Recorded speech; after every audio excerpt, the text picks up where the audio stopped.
তারেক রহমান তার পাশে রয়েছেন, তাকে স্বাগত জানাচ্ছেন বিএনপির ভারপ্রাপ্ত বিএনপি মহাসচিব মির্জা ফখরুল ইসলাম আলমগীর। বিএনপির ভারপ্রাপ্ত চেয়ারম্যানকে স্বাগত জানালেন বিএনপির স্থায়ী কমিটির সদস্য মির্জা আব্বাস। বিএনপির ভারপ্রাপ্ত চেয়ারম্যানকে স্বাগত জানালেন বিএনপির স্থায়ী কমিটির সদস্য সালাউদ্দিন আহমদ। বিএনপির স্থায়ী কমিটির সদস্য যারা, তারা আগেই হযরত শাহজালাল আন্তর্জাতিক বিমানবন্দরে তাকে স্বাগত জানানোর জন্য, তাকে শুভেচ্ছা জানানোর জন্য উপস্থিত হয়েছেন। আমরা একটু আগেই বলেছি, এখন এই বিএনপির গয়েশ্বরচন্দ্র রায়, আমরা তাকে দেখছি বিএনপির স্থায়ী কমিটির সদস্য, তিনি স্বাগত জানাচ্ছেন বিএনপির ভারপ্রাপ্ত চেয়ারম্যান তারেক রহমানকে। ডক্টর মঈন খান, তিনি স্বাগত জানাচ্ছেন বিএনপির স্থায়ী কমিটির সদস্য নজরুল ইসলাম খান, তিনি স্বাগত জানাচ্ছেন বিএনপির ভারপ্রাপ্ত চেয়ারম্যান জনাব তারেক রহমানকে।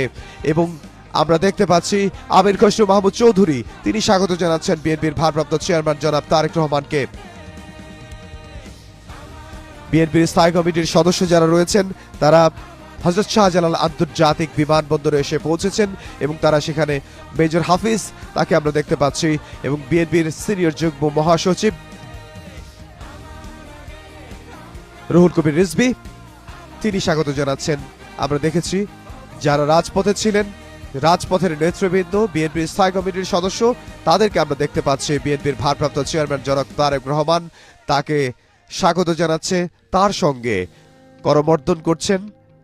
এবং বিএনপির ভারপ্রাপ্ত চেয়ারম্যান জনাব তারেক রহমান, তিনি এসে পৌঁছেছেন এবং একটু পরেই তিনি বিএনপির স্থায়ী কমিটির সদস্যদের নিয়ে তিনি পৌঁছবেন যেখানে লাখো জনতা অপেক্ষা করছেন বিএনপির ভারপ্রাপ্ত চেয়ারম্যান জনাব তারেক রহমান তার জন্য, তাকে এক নজর দেখার জন্য সেখানে অপেক্ষা করছেন।